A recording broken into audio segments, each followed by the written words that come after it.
30,000 children live in foster care in Canada. 15,000 of them are Aboriginal. In BC alone, 65% of them are Aboriginal. Many children are in care because there are no other options to protect them from abuse in their own homes. They are in care by court order because of emotional, physical, or sexual abuse and neglect. But what if this abuse continues when we put them into foster care?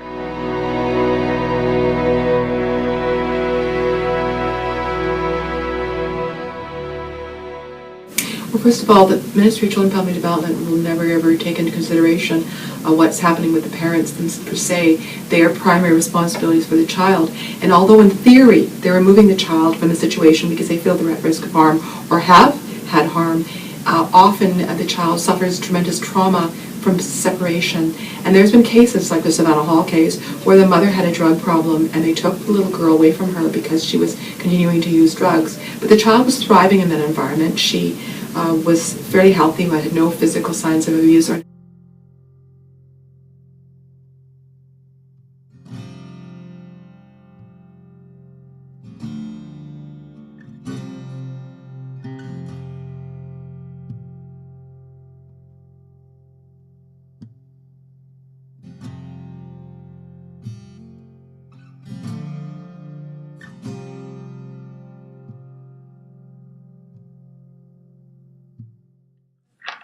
In 2001, Savannah was brought into the ER by her foster parents.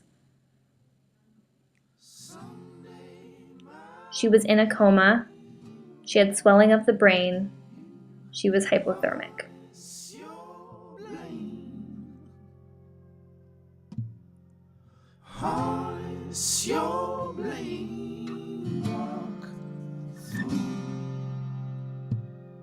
where she then proceeded to be abused, neglected, and actually murdered.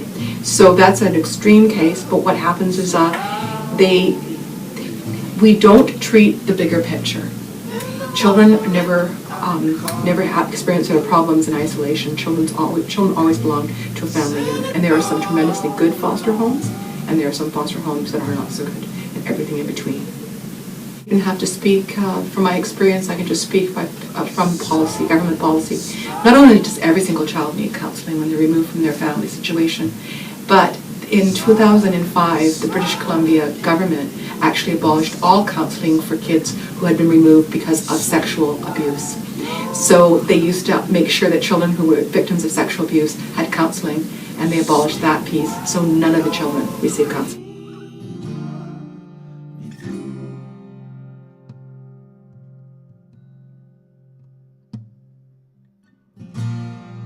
Stories all over you.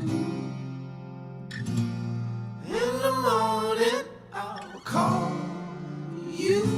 Sometimes they're not really careful about ensuring that the child is going to be in a better situation. Sometimes it's just removing the child and then plunking them in another situation without taking into factor everything that's going on. And an example I'm going to give you is a case where they remove a child from family because they're at risk or they've been abused. And then they put them in another family situation where that's a relative, because the foster system pays less money to a relative than they do to a normal lay person who isn't related to the child. But the problem is, in some cases, they have put them at increased risk. So the Sherry Charlie case, 2002, they removed the little girl from her family, put her in her uncle's home. He had a history of aggravated assault and all kinds of other things, and he bludgeoned her to death.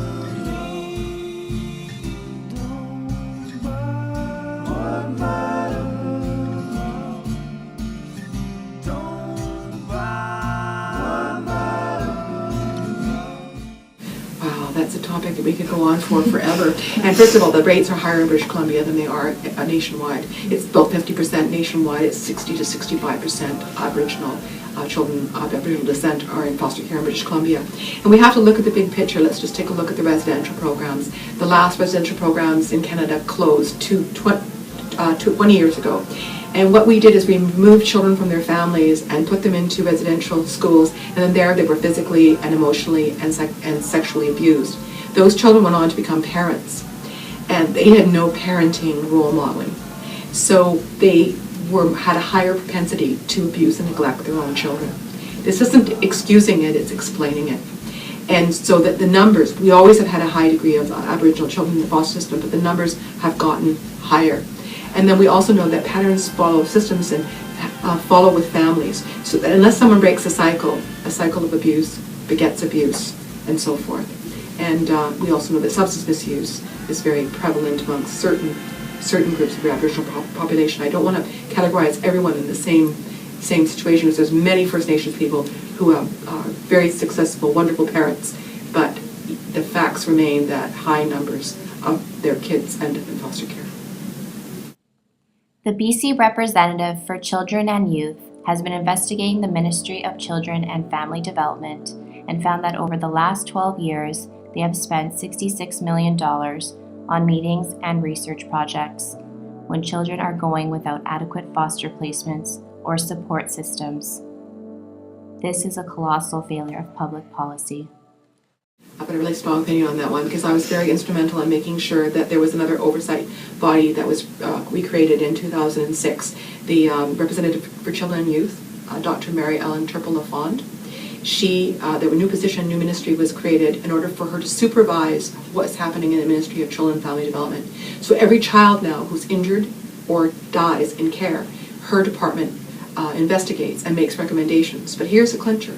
She actually does not respond to a political party or the governing party. She responds to the legislature in general. She's supposed to be neutral. She makes recommendation after recommendation after recommendation that's kiboshed. The government poo-poos it. The ministry ignores it. And so they created another oversight body in order to try and straighten things out with what is happening within the Ministry of Children and Family Development, and they're not listening to her. She produces reports that are very, very carefully articulated, and she makes recommendations that are doable, and they're ignored.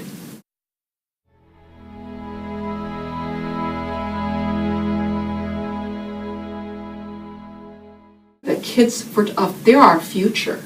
These are the kids who are going to be running the show, hopefully, and we are failing them miserably.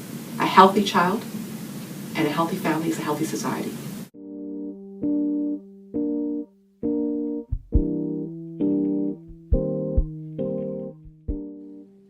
We need to stop failing them. Let's be a voice for our children.